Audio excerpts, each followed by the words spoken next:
Hello दोस्तों, आज हम इतिहास पढ़ने वाले हैं। पिछले क्लास में हम लोगों ने देखा था मध्य पाषाण काल, पूरा पाषाण काल, नव पाषाण काल, फिर उसके बाद देखा था ताम्र पाषाण काल के बारे में। आज हम लोग देखेंगे हड़प्पा सभ्यता के बारे में, यानी कि सिंधु सभ्यता के बारे में। तो चलिए आइए देखते हैं हड़प्पा सभ्यता।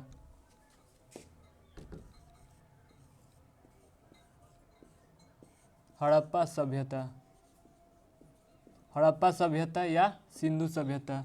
असल में सिंधु नदी के तट पर इसका उद्भव होता है, इसीलिए इसे हड़प्पा सभ्यता या सिंधु सभ्यता कहते हैं। सिंधु सभ्यता, हड़प्पा सभ्यता का सबसे पहला जो प्रयास किया गया था 1826 में चार्ल्स 1826 में जो पहला प्रयास किया गया था 1826 में चार्ल्स मैसन के द्वारा। चार्ल्स मैसन असल में एक अंग्रेज व्यक्ति थे। इन्होंने जब पाकिस्तान का दौरा किया था तो सबसे पहले इन्होंने अनुमान लगाया कि यहाँ पर कोई सभ्यता रही होगी, लेकिन यह पूरी तरह से बताने में असफल रहे। और उसके बाद यानी कि 1853 से लगभग 1856 के बीच में अलेक्जेंडर कनिंघम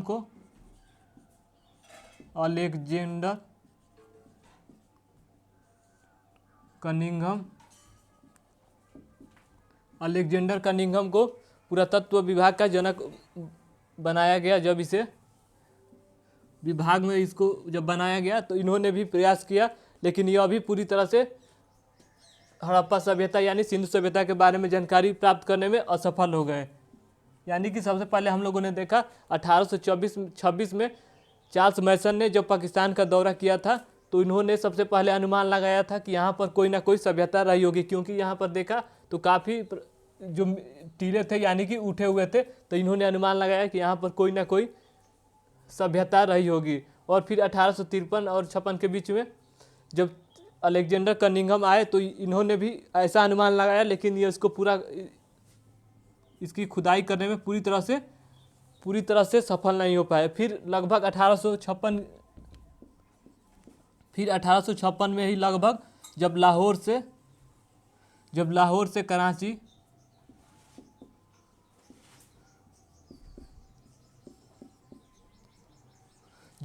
से कराची के बीच में ट्रेन की पटरी बिछाई जा रही थी, तो उस समय दो अंग्रेज व्यक्ति थे, एक यानी कि दोनों भाई थे। एक थे जॉन ब्रटन और एक विलियम ब्रटन। यहाँ पर जब ये दोनों अंग्रेज थे, असल में जब ये लाहौर से और कराची के बीच में यह जब पटरी बिछा रहे थे तो उन्होंने देखा कि यहाँ पर कुछ प्रकार के ईंटें मिले हैं। यानी कि इन्होंने पाया कि यहाँ पर ईंटें मिले हैं, लेकिन यह भी बस ईंटें जो मिले उस ईंटें को इसमें प्रयोग कर दिए और इन्होंने पता नहीं लगाया कि ये ईंटें यहाँ पर क्यों मिले। यानी कि यहाँ पर इसका बारे में पता नहीं लगाया, क्योंकि इनको बस ईंटें का काम था, तो इन्होंने अपने पटरी के बीच में लगा दिया। यानी कि उन्होंने कोई अध्ययन नहीं किया कि यहाँ पर ईंटें क्यों मिले, क्योंकि इनको सभ्यता के बारे में भी पूरी जानकारी नहीं थी। और यहाँ पर और लगभग 1900 इसके बाद यानी कि 1912 में इसके बाद 1912 में जे ए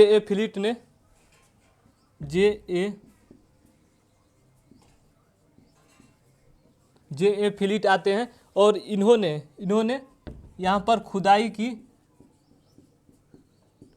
का काम किया, लेकिन यह भी पूरी तरह से असफल हो गए। और इन्होंने अपनी एक पत्रिका में यानी एशियाटिक में एक पत्रिका थी, इन्होंने जे ए फिलिट ने इसका जिक्र किया था कि यानी कि यहाँ पर कोई ना कोई सभ्यता रही होगी। तो हम लोगों ने सबसे पहले देखा 1826 में सबसे चार्ल्स मैसन ने यहाँ पर अनुमान लगाया कि यहाँ पर कोई ना कोई सभ्यता रही होगी। और फिर 1853 और 56 के बीच में अलेक्जेंडर कनिंघम आते हैं और इन्होंने भी ऐसा ही अनुमान लगाया, लेकिन ये भी पूरी तरह से असफल हुए। फिर जब लाहौर से कराची के बीच में ट्रेन की पटरी बिछाई जा रही थी तो उस समय दो भाई थे, जॉन ब्रटन और विलियम ब्रटन। इन्होंने यहाँ से कुछ ईंटें पाए, लेकिन इन्होंने भी पूरी जांच पड़ताल नहीं की। और फिर 1912 में J.A. फिलिप ने यहाँ पर खुदाई का काम किया, लेकिन यह भी पूरी तरह से असफल हो गए। और एक एशियाटिक जो पत्रिका थी, इसमें इस बात का जिक्र मिलता है, इन्होंने उस पत्रिका में बताया था कि यहाँ पर कोई ना कोई सभ्यता रही होगी। और इसके बाद यानी 1921 में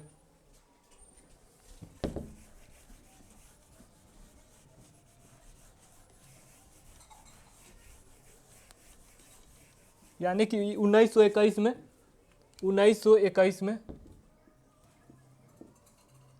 1921 में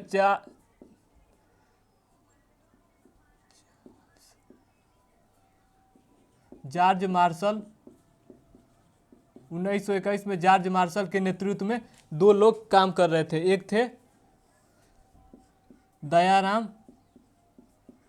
दयाराम साहनी और एक थे राखलदास बनर्जी।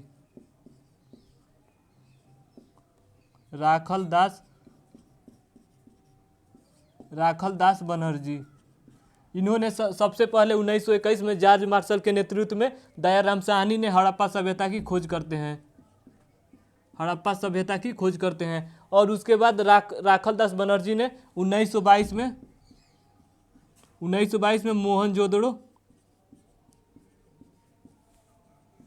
मोहनजोदड़ो की खोज करते हैं। यानी कि हम लोगों ने देखा जो 1826 में पहला प्रयास किया गया था, लेकिन वह पूरी तरह से असफल था। लेकिन जो 1921 में जॉन मार्शल के नेतृत्व में दो लोग काम कर रहे थे, दयाराम साहनी और राखलदास बनर्जी। जो दयाराम साहनी है 1921 में हड़प्पा सभ्यता की खोज करते हैं और राखलदास जो बनर्जी है 1922 में मोहनजोदड़ो की खोज करते हैं।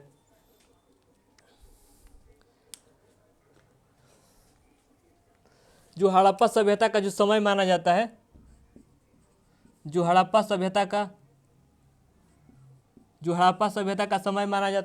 वह 2350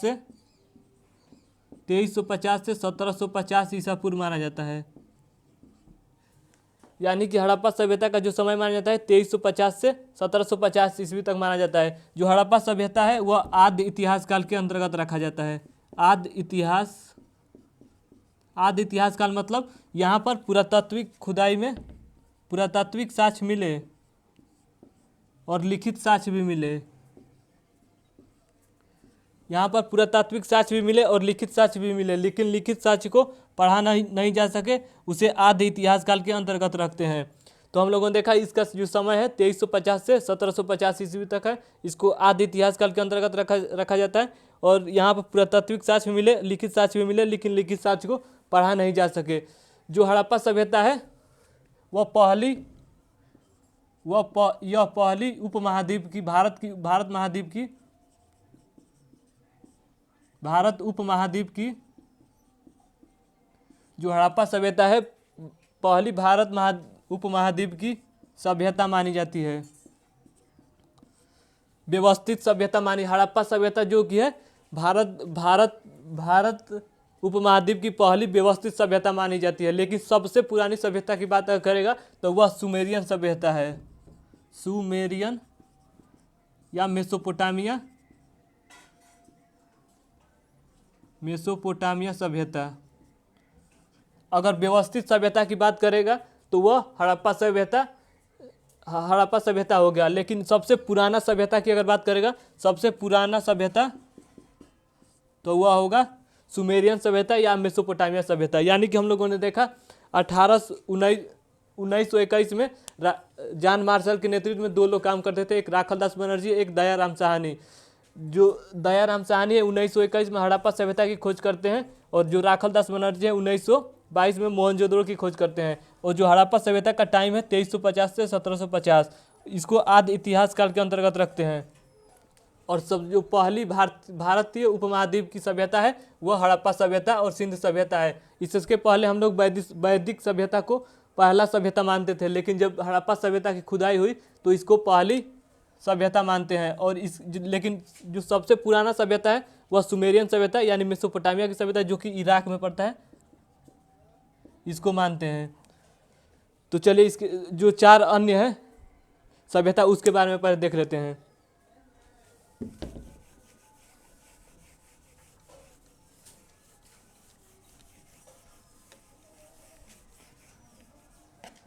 यानी कि उस समय तक 4 सभ्यताओं का और आ गए थे।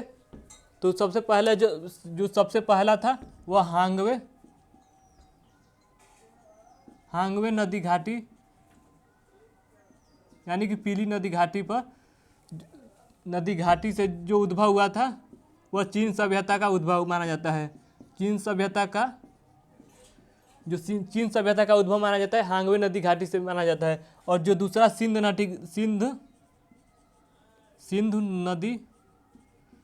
नदी घाटी, जो सिंधु नदी घाटी से जिसका उद्भव माना जाता है यानी कि हड़प्पा सभ्यता का उद्भव माना जाता है, हड़प्पा सभ्यता।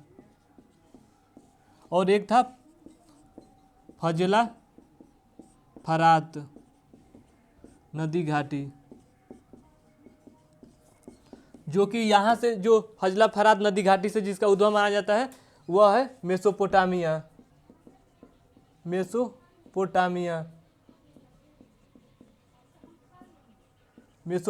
का उद्भव माना जाता है यानी सुमेरियन सभ्यता का, जो कि सबसे पुरानी सभ्यता मानी जाती है। और एक था इराक नदी घाटी से,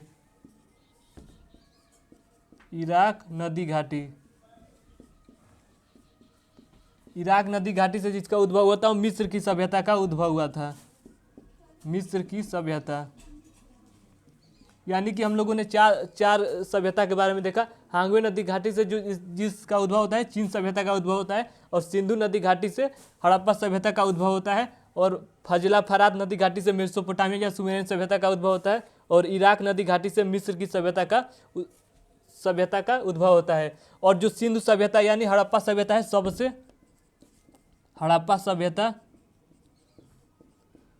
हड़प्पा सभ्यता सबसे बड़ी और विकसित सभ्यता थी।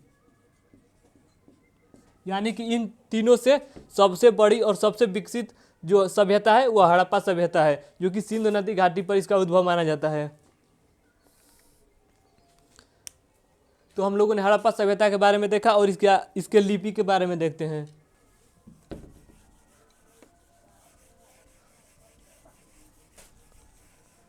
यानी हड़प्पा सभ्यता की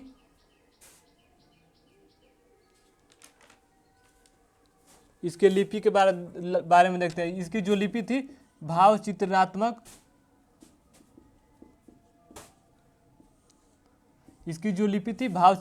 थी। लगभग 400 से 500 यहाँ से चित्रकारी के प्रमाण मिलते हैं, 400 से 500।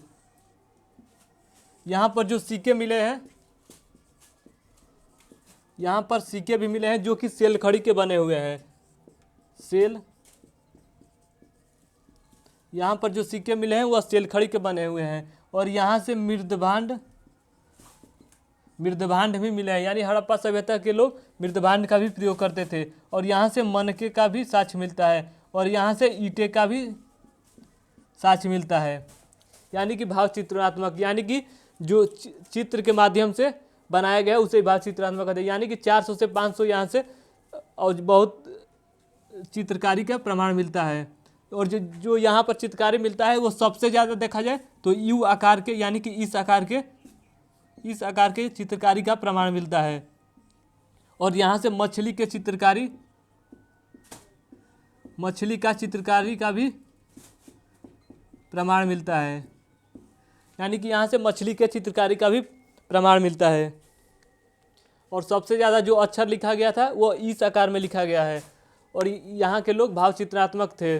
और यहाँ पर जो सिक्के बने थे वो सेल खड़ी के बने हुए थे, और मृदभांड के भी प्रयोग करते थे, मनके का भी प्रयोग करते थे, और ईंटे का भी प्रयोग करते थे। और यहाँ जो लिखने की व्यवस्था थी, लिखने की प्रक्रिया जो थी, हड़प्पा सभ्यता की लिखने की जो प्रक्रिया थी वह दाएं से बाएं थी। दाएं से बाएं थी और बाएं से दाएं भी थी। यानी कि यहाँ की जो लिखने की प्रक्रिया थी दाएं से बाएं थी और बाएं से दाएं भी थी, जिसको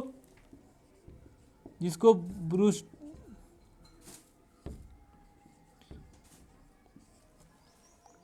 जिसको हम ब्रूस्टोफेडन कहते हैं,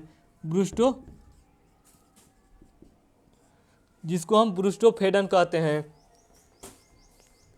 यानी कि हम लोगों ने इसके बारे में देखा, यहाँ के जो लोग थे भाव चित्रणात्मक थे, यानी कि चित्रकारी के माध्यम से प्रयोग करते थे। और जहाँ सबसे ज़्यादा अगर देखा जाए तो यू आकार के अक्षर यहाँ पर मिले हैं, और यहाँ पर मछली के चित्रकारी का भी प्रमाण मिलता है।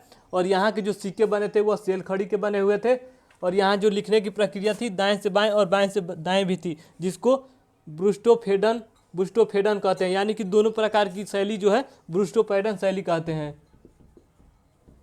इस दोनों प्रकार की शैली को ब्रूस्टोफेडन शैली कहते हैं। और यहाँ से लगभग 400 से 500 चित्रकारी के प्रमाण मिलते हैं। यानी कि सबसे पहले हम लोगों ने हड़प्पा का जो उद्भव हुआ था उसके बारे में देखा था। यानी कि देखा कि 1826 में जब चार्ल्स मैसन आते हैं पाकिस्तानी दौरे पर, तो उन्होंने अनुमान लगाया कि यहाँ पर कोई ना कोई सभ्यता रही होगी। और उसके बाद जब 1853 से 1856 के बीच में अलेक्जेंडर कनिंघम आते हैं, तो उन्होंने भी यही बताया कि यहाँ पर कोई ना कोई सभ्यता है, लेकिन पूरी तरह से स्पष्ट नहीं कर पाए। फिर 1856 में दो भाई आते हैं, जॉन ब्रटन और विलियम ब्रटन। जब लाहौर से कराची के बीच में जब ट्रेन बिछाई जा रही थी, तो यहाँ पर इनके पास कुछ ईंटें मिले, लेकिन यह भी जो यहाँ का खुदाई है वह पूरी तरह से कर नहीं पाए, और यह भी पूरी तरह से असफल हुए। फिर 1912 में J.F. फिलिट आते हैं। उन्होंने एक पत्रिका में, एशियाटिक पत्रिका में इसका जिक्र देखने को मिलता है। फिर 1921 में जॉन मार्शल के नेतृत्व में दो लोग काम करते हैं, एक थे दयाराम साहनी और एक राखल दास बनर्जी। यहाँ पर सबसे पहले 1921